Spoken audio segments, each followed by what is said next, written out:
Olá, sejam todos bem-vindos, sejam bem-vindas a mais um Cessar Fogo. E vocês já estão vendo o meu convidado de hoje, né? Como vocês já sabem, nesse programa eu só entrevisto amigos, viu, João? Amigos e amigas, amigos que apresentam amigos e tal. Esse é o conceito do Cessar Fogo. Aqui eu não pressiono ninguém, não faço perguntas indiscretas, nada disso. E vocês já estão vendo que o meu convidado de hoje é um cara importantíssimo na política brasileira, na literatura brasileira, grande poeta, grande escritor,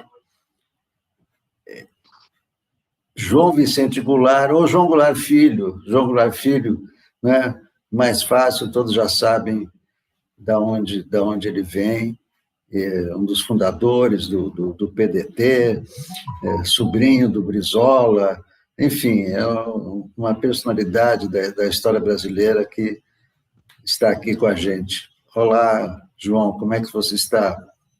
Olá, como é que está, Alex? Muito obrigado pelo convite de participar aqui no 247 com vocês aí, nesse grande canal do YouTube que sempre está lutando pelo progressismo aqui no Brasil. Para mim é uma satisfação te reencontrar novamente e reencontrar toda essa plateia que o 247 tem aqui no nosso Brasil. Muito obrigado pelo convite. Quem sugeriu a tua entrevista foi um teu grande amigo e o meu amigo recente, que é o Antônio Mespli, um grande diplomata, né, um dos orgulhos da diplomacia brasileira, um amigo recente, né, começamos a conversar, nos tornamos amigos, e ele imediatamente disse, não, você tem que entrevistar o João Vicente, que ele tem muita coisa a contar, e de fato, né, tem toda uma história. O João, quando se fala no teu pai, né, se fala muito no golpe e tal, o golpe que ele sofreu, etc. Só que ele teve uma vida política intensa antes disso, que talvez pessoas pouco conheçam, né? Então, eu gostaria de começar falando a respeito primeiro da participação dele no governo Getúlio Vargas, né? Que ele teve uma participação importantíssima no governo Getúlio Vargas. Como é que foi isso? Bom, ele realmente teve assim uma trajetória política, vamos dizer, meteórica, né, Alex? Porque a origem política dele, ele se formou cedo na URGS, no Rio Grande do Sul, e a amizade com o Getúlio provém do pai dele, ou seja, do meu avô, que era o Coronel Vicente, que era muito amigo, muito chegado do doutor Getúlio. E, em certo momento, naquela época, o Coronel Vicente, ainda vivo, apresentou o Janguinho, na época, lá de São Borja e tal, e num almoço, num churrasco lá na fazenda e tal, ele pediu para o Jango fazer uma homenagem ao Getúlio, ele era muito novo, e ele fez um discurso muito bom na churrascada lá, e aí o Getúlio disse, pô, mas esse teu menino fala muito bem, né, Vicente? Vamos levar ele para a política. E aí,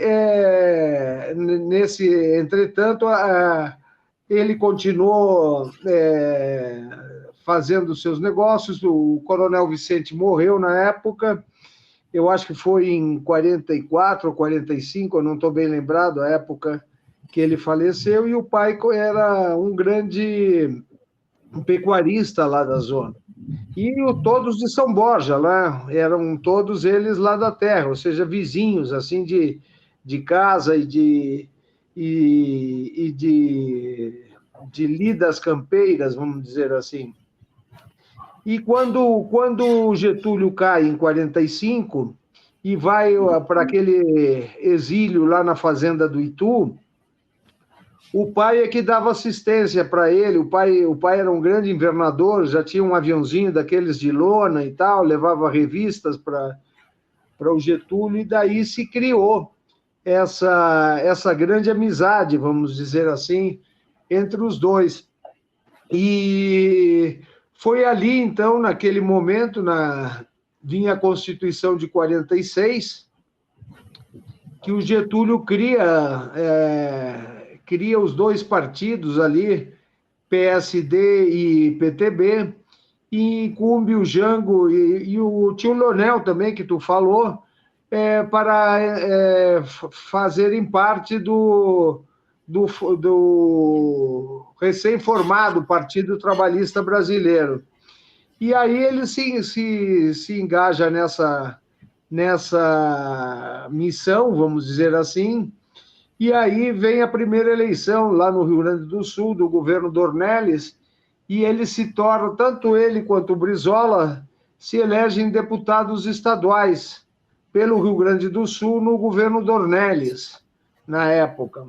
Aí os dois são constituintes de 46, né?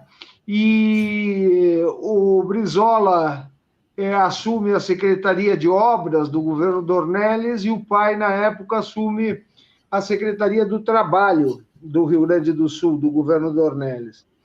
E aí ele começa a ter essa trajetória política, importante trajetória desse início. Ele depois se torna presidente do PTB do Rio Grande do Sul, e aí começa a sua trajetória. Em 50, ele se elege deputado federal, né, pelo Rio Grande do Sul, e participa do queremismo, que é aquele movimento que de Getúlio voltará, né, para nos braços do povo, aquela segundo mandato do Getúlio. E aí ele se elege ainda deputado federal pelo Rio Grande do Sul, e o Getúlio conduz ao Ministério do Trabalho, já isso em 52, aonde ele se destaca muito, porque na época o Ministério do Trabalho era o Ministério do Trabalho, Indústria e Comércio, e ele transforma o Ministério numa verdadeira trincheira de luta para os trabalhadores. O gabinete, até hoje, chamam Jango de o ministro dos trabalhadores, até porque já um pouco mais adiante, né, em 54, que houve todo aquele drama em agosto de 54, com o presidente Getúlio, mas muito antes, o Jango propôs o aumento do salário mínimo, de 100% do salário mínimo, e deu muita força para os sindicatos na época, e criou essa alternativa.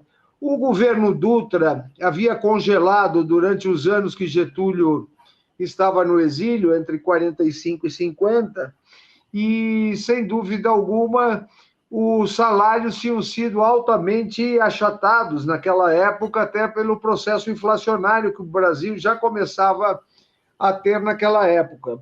Então, ele lança, o ministro João Goulart, o Jango, lança o projeto de 100% de aumento no salário mínimo, e aí ele já começa a se indispor com o sistema militar, que já também queria, pressionado, né, pela UDN, do Lacerda, o segundo governo do Getúlio, teve o crime da Toneleiros, aquele negócio lá do Galeão, enfim. E aí essa direita da UDN, junto já com os militares, porque era evidente que se Getúlio não tivesse se imolado com aquela morte e aquela carta-testamento, que é o grande documento nacionalista do Brasil, que eu acho que todos nós deveríamos um dia ler e repassar as mensagens que ali estão contidas. surge o Manifesto dos Coronéis contra o ministro do Trabalho, contra o Jango, que na época tinha 30 e poucos anos. E o interessante desse Manifesto dos Coronéis que os coronéis que assinaram aquilo ali vieram a ser os generais de 64. O primeiro coronel que assinou chamava-se Golbery de Couto e Silva, contra o ministro do Trabalho, que teria que ser deposto. Getúlio, com aquela mansidão e inteligência política que tinha, ele declarou na época que não substituiria o seu ministro do Trabalho. E Jango, sentindo a crise que se avizinhava já em 54, com a pressão da UDN, Lacerda ocupando as tribunas do Congresso Nacional, que tinha um discurso violento, um discurso bem construído e muito agressivo contra as teses sociais na época, Jango se dá conta que como Getúlio estava encurralado, ele próprio não é demitido, ele próprio se apresenta e apresenta uma carta ao presidente Getúlio irrevogável da saída do seu ministério. E tanto é que Getúlio, na época, não nomeia outro ministro, deixa o secretário executivo, na época, como ministro até o seu suicídio. Então, essas posições a favor do sindicalismo dos trabalhadores brasileiros, que, inclusive, nesse manifesto, surge aquela tese famosa, Alex, de que o trabalhismo queria implantar a república sindicalista. Ele, inclusive, para construir essas relações com os sindicatos brasileiros, ele esteve em 53 ou 54, eu não me lembro bem qual foi a data, para conhecer a CGT Argentina, que na época era uma central muito forte, ainda é até hoje, eu acho, mas... E aí é onde ele conhece o Perón, na época que chamava ele de Janguito. O Perón era muito relacionado com o presidente Getúlio. E isso veio a construir uma amizade que, posteriormente, eu relato no meu livro, Jango e Eu, da nosso encontro, anos depois, em 72, em Puerta de Hierro, lá em Madrid, quando o Perón diz, olha, Janguito, eu estou voltando para a Argentina e tu vai conosco para lá. Então, essa posição de Jango muito avançada para construir o sindicalismo forte no Brasil, que pudesse se contrapor às grandes tragédias contra os direitos dos trabalhadores, é o que lhe dá, não é? Nesse momento, ele sai do ministério para não prejudicar ainda mais a pressão contra o presidente Getúlio, mas ele sai em fevereiro, ele sai em março, e o Getúlio otorga os 100% em 1º de maio de 54. Então, essa construção dele de estar sempre ao lado dos trabalhadores é o que lhe dá, na época, a força necessária para, em 55, a aliança que sempre houve com o PSD construir a vitória de Juscelino, né? A eleição de Juscelino, impedindo mais uma vez, ou prolongando mais uma vez, as forças reacionárias atuarem no Brasil. E aí, aqueles 5 anos em 5, foi um período onde se começa a construir o nacional desenvolvimento do Brasil, com a industrialização que até hoje existe no Brasil, mas completamente desfigurada, que é o grande problema nacional hoje em dia, nós reindustrializar o Brasil e que o Brasil novamente possa ter a soberania econômica, a soberania de construir o seu desenvolvimento em benefício dos trabalhadores brasileiros, que hoje, evidentemente, estão sendo massacrados, não é, com essa política do neoliberalismo e do rentismo aqui no Brasil. Mas em 55, o Jango foi candidato a vice-presidente, né? Porque a gente se lembra também, né, que ele foi o vice do Juscelino e foi eleito com mais votos que o próprio Juscelino, porque naquela época se votava para presidente separadamente do vice-presidente, inclusive podia ser de partidos diferentes e tal. E o Jango teve 3,5 milhões de votos, e o Juscelino 3 milhões de votos, né? O que na época eram 60 milhões de brasileiros, né?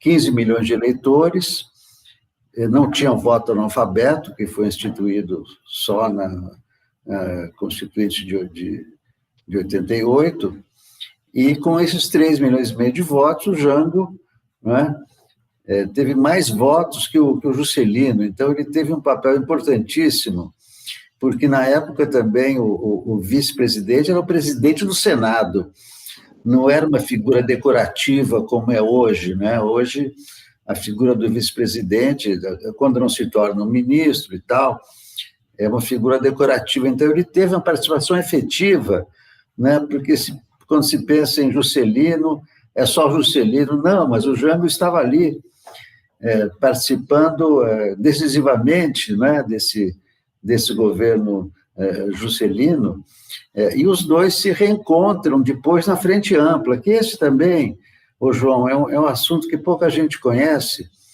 né? A Frente Ampla, que para mim foi o embrião da campanha das diretas já, foi a Frente Ampla, porque a Frente Ampla foi o primeiro movimento civil e pacífico contra a ditadura. Em 1966, você era garoto ainda, você tinha 10 anos, então é claro que você não participou, mas teu pai deve ter contado para você, e você, claro, registrou no teu livro, né, o teu livro maravilhoso, Jango e Eu.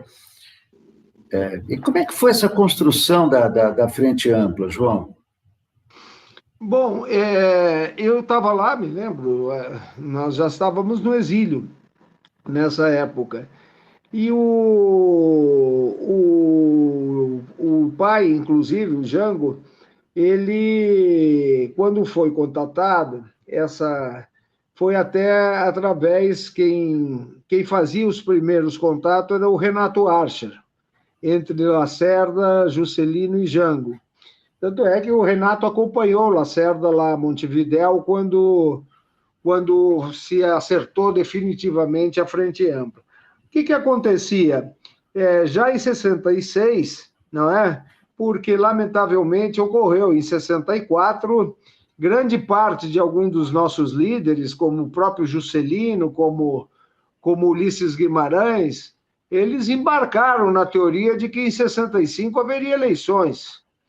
E não houve eleições. Ao contrário, houve cassações. Juscelino foi cassado, Jango já era cassado, e o Lacerda era o único líder, mesmo que da direita, que estava com seus direitos políticos ativos e funcionando. Então, o que se pensou?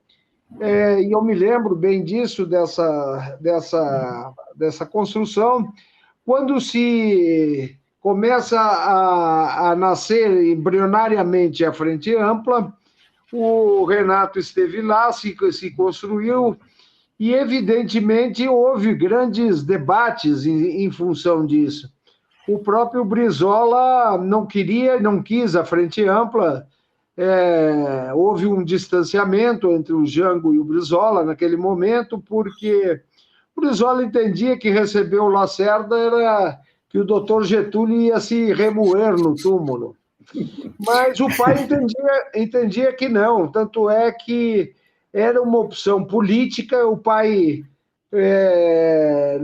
naquele momento, naquela época, era uma época muito difícil. O pai nunca, sempre acreditou que, tanto é que ele não resistiu, porque ele achava não, anos depois nós viemos saber, a quarta frota americana, o próprio Rio Grande do Sul não tinha mais como resistir, enfim.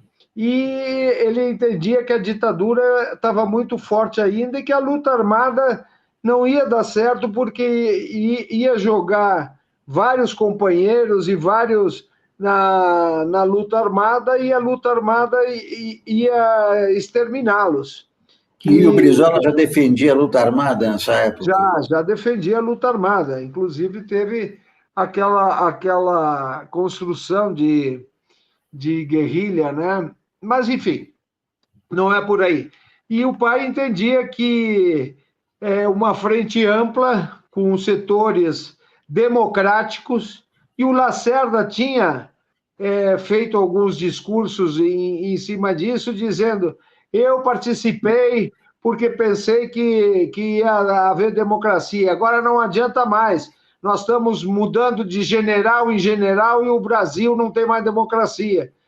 E o Bruno Lacerda foi lá, o pai se encontrou com Juscelino depois em Paris, e a Frente Ampla se construiu dizendo o seguinte: o pai argumentava, olha, por que você fez a Frente Ampla? Eu digo, olha, nós estamos lutando contra uma ditadura muito violenta, nós estamos só com um revólverzinho 38, aí veio o Lacerda, entra na trincheira, diz, vamos lutar junto com uma metralhadora, era uma opção política que nos restava na época. E ele, inclusive, disse para o Lacerda, olha, vamos lutar contra a democracia, depois, se nós sairmos vitoriosos, nós vamos discutir as nossas diferenças, né? Mas primeiro, na frente, o Brasil, vamos ver se conseguimos. E se fez o movimento da Frente Ampla, com 3 grandes líderes, sem dúvida alguma, que incomodou os militares e que gera, né, outros atos institucionais que vieram em cima da sociedade brasileira. Se acabou, caçaram o Lacerda e acabou a Frente Ampla, e nós tivemos mais 17 anos de ditadura pela frente. Então, eu acho que essa posição de tentar sempre uma negociação política sempre foi mais adequada ao perfil da personalidade de Jango. Tanto é que essa crítica que várias... hoje já não existe mais isso, a não ser aqueles que não conhecem a realidade. Mas a esquerda, no começo, que não conhecia as posições militares internas, a traição do general Cruel, lá em São Paulo, no 2º Exército, que não conhecia a posição da 4ª Frota Americana na costa brasileira, dizia que Jango teria que ter resistido, saiu do país, e não foi isso, ele sabia que não ia. Eu hoje, Alex, eu acho que, apesar de que Jango morre no exílio, se torna o único presidente constitucional da República que morreu no exílio em defesa da democracia e da liberdade, ele se torna hoje, e naquele momento do golpe, um vitorioso. Eu acho que a grande vitória de Jango, com a sua renúncia de não lutar pelo seu mandato pessoal, a renúncia dele otorgou a ele na história 2 grandes vitórias. Primeiro, não permitir uma guerra civil no Brasil, que possivelmente viria. Sem dúvida. E segunda, a integridade territorial do Brasil, porque uma luta fratricida entre brasileiros poderia conduzir ao que os americanos queriam, como tinham feito no Vietnã, como tinham feito na Alemanha, como tinham feito em outros lugares, na Coreia, dividir o Brasil em 2, Brasil do Norte e Brasil do Sul. Então, eu acho que ele tem 2 grandes vitórias na trajetória histórica do Brasil. Você lembrou muito bem esse episódio, né? O Brizola sempre foi essa pessoa extremista, exacerbada, não é? Queria, né? Ele teve a sua participação também, né? Muito respeitável, muito boa, em 61, né? Quando Sim, na renúncia do Jango, na renúncia do Jânio Quadros, né? O Jango também foi vice aliás, eu acho que foi o único que foi vice de 2 presidentes, né? O teu pai foi vice do Juscelino, depois foi eleito novamente vice do Jânio, e o Brizola resistiu àquela conspiração, que os militares não queriam que o Jango assumisse, e tudo isso, mas o Brizola, né, sempre teve sempre queria o conflito e tal, e você tem toda a razão, não havia correlação de forças para... O Jango sabia que ele tinha sido traído pelas Forças Armadas, e você só dá um golpe com as Forças Armadas, não tem outra maneira, né? O Bolsonaro tentou dar um golpe de Estado, os militares foram contra, dançou, não teve golpe de Estado. O Jango tinha perfeita noção de que ali ele ia resistir como? Com a metralhadora, com o Salvador Allende, né? O que adiantou o Salvador Allende ficar ali com a metralhadora? O Pinochet bombardeou o palácio e pronto, né? Mas eu queria te contar uma particularidade da questão da Frente Ampla, viu? Porque, além do teu pai, do Juscelino, do Lacerda, muitos outros políticos participaram da Frente Ampla, teve comícios da Frente Ampla, pelo menos 2, um em Santo André, o outro em Curitiba, se não me engano, e vários políticos participaram, Renato Acha, Doutel de Andrade, Josafá Marino, Mário Covas, Hermano Alves e muitos outros, né? E outro dia, um jornalista, né, um jornalista antigo, com 90 anos, me contou um episódio. Ele trabalhava na revista Manchete, e o Lacerda era colunista da revista Manchete na época. Esse jornalista, né, de São Paulo e tudo isso, um dia Adolfo Bloch telefona para ele e diz assim: olha, eu estou precisando fechar a revista, mas está faltando a coluna do Lacerda. O Lacerda estava hospedado num hotel em São Paulo, né? Vai lá no Lacerda, fala para ele apressar, mandar essa coluna para mim, para eu fechar a revista, né? Fechar significa, né, a revista ficar pronta para ir para a gráfica, né? Então, esse jornalista foi lá no hotel, encontrou o Lacerda, etc. E o Lacerda disse: não, eu estou com outras coisas na cabeça, escreve para mim essa coluna aí, porque eu estou preocupado com outras coisas, né? E tal. Na semana seguinte, de novo, atrasou a coluna e tal, ele foi lá falar com o Lacerda. Aí o Lacerda, que já estava empenhado na Frente Ampla, né, falou para ele o seguinte: olha, você que é amigo do Samuel Weiner, fala para ele que eu queria convidá-lo para a Frente Ampla, né? Nós estamos formando essa Frente Ampla, tal João Goulart, tal Juscelino, eu queria que o Samuel Weiner também participasse. Eu sei que você é amigo dele, conversa com ele a respeito, né? Então ele foi, né? O Henrique, vou só chamar o primeiro nome, que não foi autorizado a contar essa história, mas como é uma história de bastidores da história do Brasil, eu acho interessante contar. Esse senhor Henrique foi, né, foi almoçar com o Samuel Weiner no rodeio, né, aqui em São Paulo e tal, e transmitiu esse recado do Lacerda: olha, o Lacerda está formando uma frente ampla e queria que você participasse e tal, você é um jornalista importante, etc.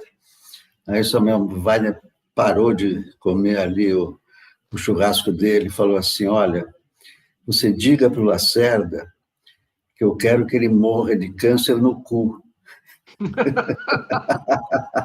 Eu quero que ele morra de câncer no cu. E eu disse: mas espera aí, você quer que eu diga isso para ele exatamente? Quero, diga isso para o Lacerda. E ele telefonou, ele disse que não teve coragem de falar isso pessoalmente para o Lacerda, mas telefonou para o Lacerda e falou assim: olha, Samuel falou, quer que você morra de câncer no corpo. O Lacerda ficou quieto. Muita ousadia, né? O Lacerda, que foi o conspirador, né? O cara que foi o responsável por aquela desgraça toda, né? O suicídio, o fechamento da última hora, e etc. Muita ousadia, né? De convidar logo o Samuel Weiner. Não tinha papas na língua. Você sabia dessa história? Não, né? Não, não sabia, não, mas é uma história muito boa, porque realmente o Lacerda derrubou dois governos, dois presidentes, o Getúlio e o Jango, né? E o Jânio, exatamente. E como é que ele foi convidar logo o Samuel Weiner, que é um cara também explosivo, né? Não sei se você conheceu pessoalmente o Samuel Weiner. Sim, me conheci. Eu me lembro que eu me dava bem, era criança, com os filhos do Samuel Weiner. E, estavam sempre lá em Jacarepaguá, num sítio que o pai tinha ali perto do rio.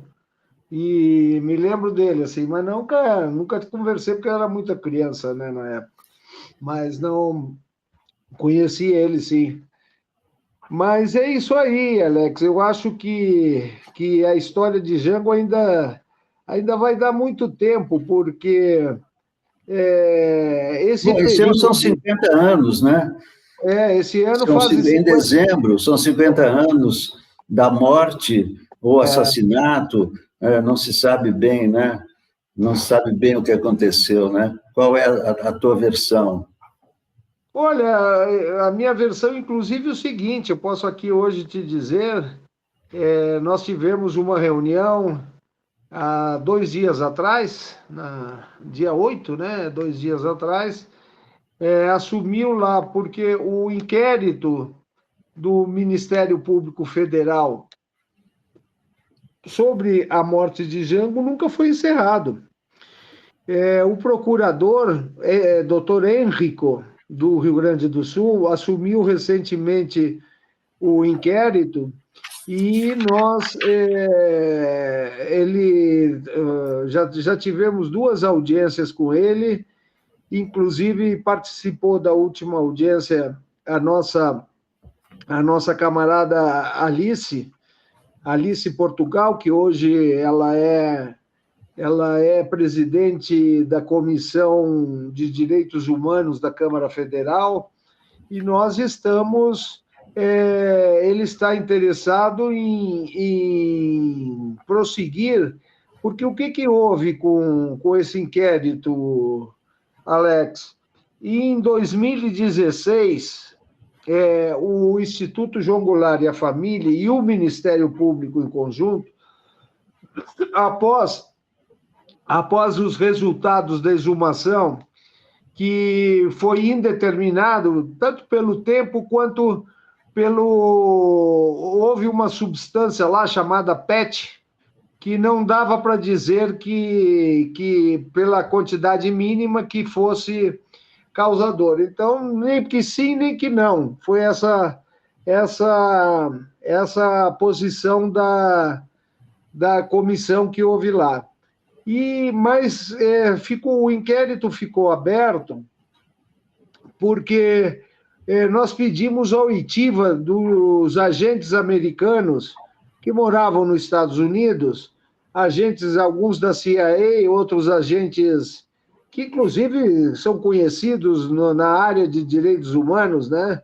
Frederick Latrache, que era o chefe de estação da CIA em Montevidéu, Michael Townley, que junto com Hermes Berrios, da polícia secreta lá do Contreras, a DINA, fabricava os venenos na Operação Andréia, mas até hoje o Brasil não pediu resposta, não pediu devolução.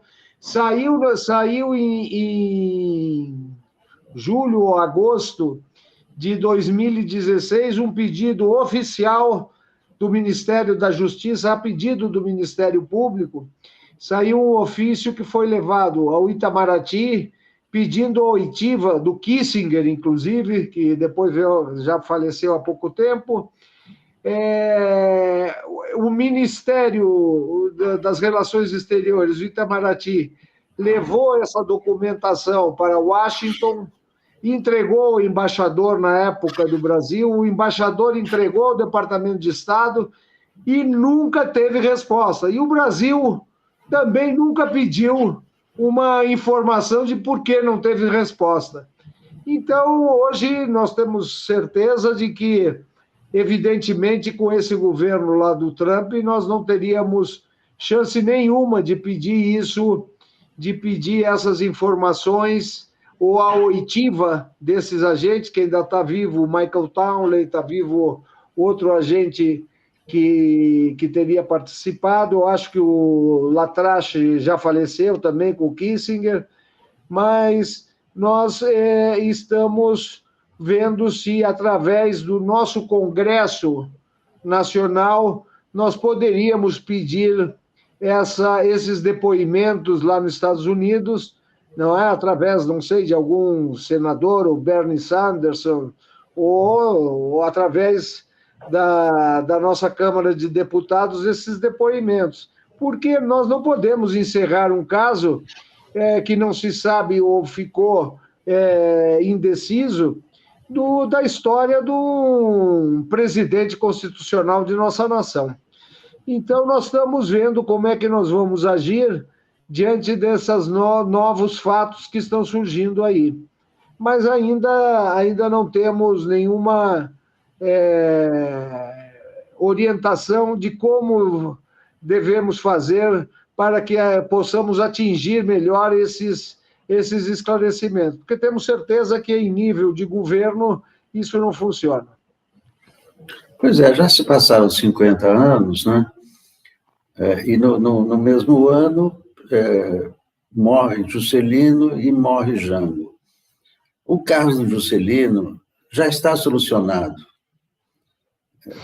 Já tem provas mais suficientes que ele foi assassinado pela ditadura. E o fato estranho é que a Comissão Nacional da Verdade, de 2013, adotou a conclusão do inquérito feito na ditadura, de que teria sido um acidente, um ônibus que abalroou o carro do Juscelino, onde estava Juscelino e tal.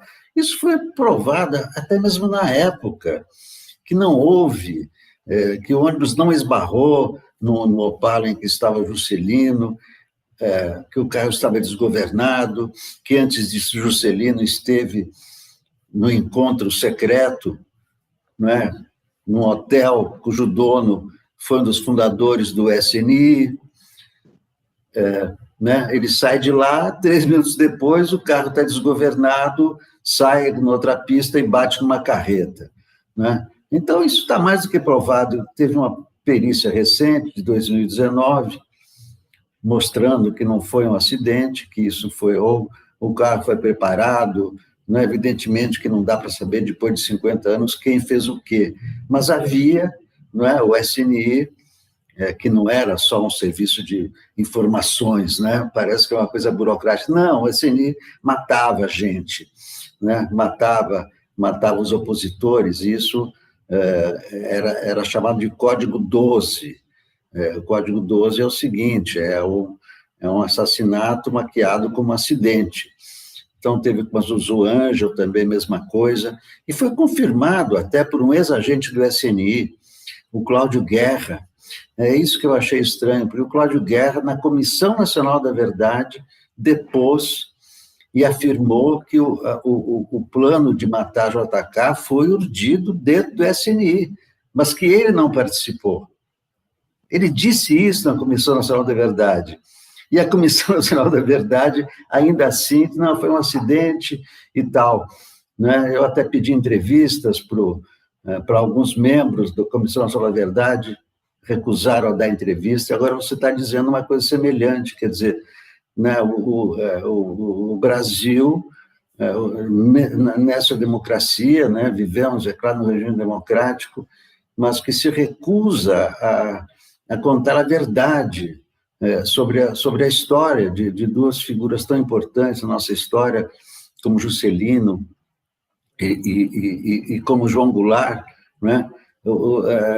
Os arquivos do SNI não foram abertos ainda, você deve saber disso, né? Ao contrário de outros países aqui vizinhos nossos que já abriram os arquivos da ditadura, aqui não, os arquivos permanecem fechados e os brasileiros, depois de 50 anos, não sabem ainda o que de fato aconteceu com o João Goulart.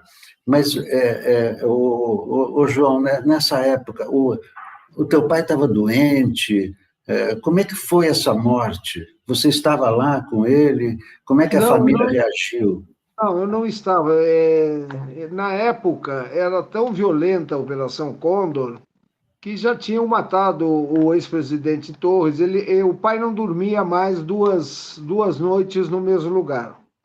Então, ele tinha pedido a renúncia do exílio político no Uruguai para pedir a residência. Ele demonstrou que os direitos políticos dele no Brasil, a cassação por 10 anos, tinham vencido, já estava há 12 anos no exílio, e que ele pagava imposto no Uruguai, trabalhava no Uruguai há tanto tempo que ele queria residência. O Ministério do Interior do Uruguai negou e ele passou a ser um cidadão sem localidade, sem nada lá dentro do Uruguai, porque não era exilado mais porque não deram a residência. E aí ele ficava se deslocando entre Buenos Aires, Argentina, que ele tinha comprado um campo lá na província de Corrientes, e eu e a Denise, já estávamos na Inglaterra, porque a Operação Condor e este Michael Townley, que inclusive está nos Estados Unidos sob proteção do governo, ele participou da morte, está provado isso, do Torres. Foi ele que planejou a morte do Letelier em Washington. É um cara completamente protegido. E o que nos surpreende, Alex, é o seguinte, é que as investigações no Brasil são mal feitas. Tanto na Argentina, no Uruguai, como no Chile, as investigações de mortes e de assassinatos de pessoas que desapareceram naqueles anos das ditaduras latino-americanas, elas são conduzidas por um juiz. E nós temos o grande exemplo do juiz chileno chamado Alejandro Madrid, que hoje ele está na Suprema Corte do Chile. É ele que investigou todas as mortes de envenenamento no Chile. Tanto é que lá tem vários casos, como o ex-presidente Frei Montalva, o Carlos Zenteno, que era o chefe da Receita Federal do Allende, mais 45 casos de guerrilheiros que foram envenenados dentro dos locais de tortura, que lá no Chile tem mais de 2.000 hoje centros de memória, né? Então, o que é a diferença com o Brasil? Aqui o Ministério Público não é um juiz.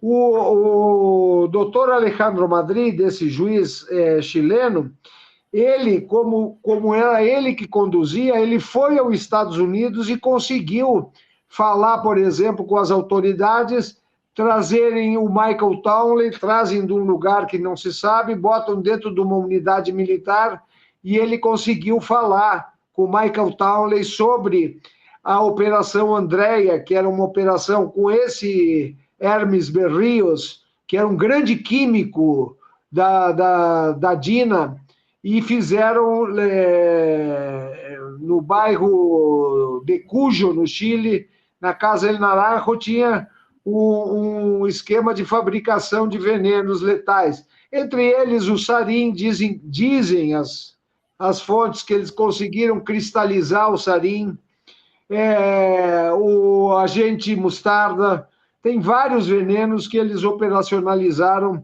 ali dentro dessa Operação Andréia.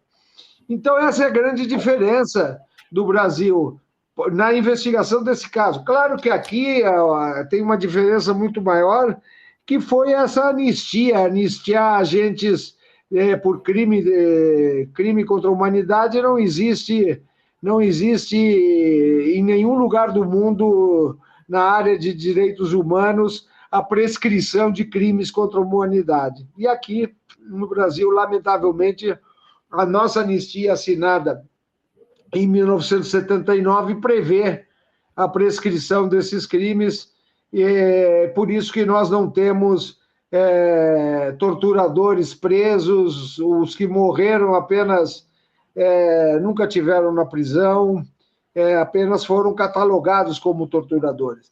Quanto à desclassificação de documentos, vamos dizer assim, secretos aqui no Brasil, nós, por exemplo, indícios da morte do pai, Alex, nós temos vários. Nós temos um documento que foi liberado pelo agente B. Agente B, está lá. Ontem, e ele mandando isso para o DOPS daqui de São Paulo, me parece. Diz, ontem penetrei o apartamento do ex-presidente João Goulart. De seu criado mudo, subtrair carta do Perón, carta do Ulisses, documentos de venda de gado, uma coisa assim. Tem uma lista do que ele subtraiu. Agora eu te pergunto o seguinte: quem é o agente B? Esse problema é que nós não sabemos quem são. Eles até hoje não liberaram quem foram os agentes que estavam.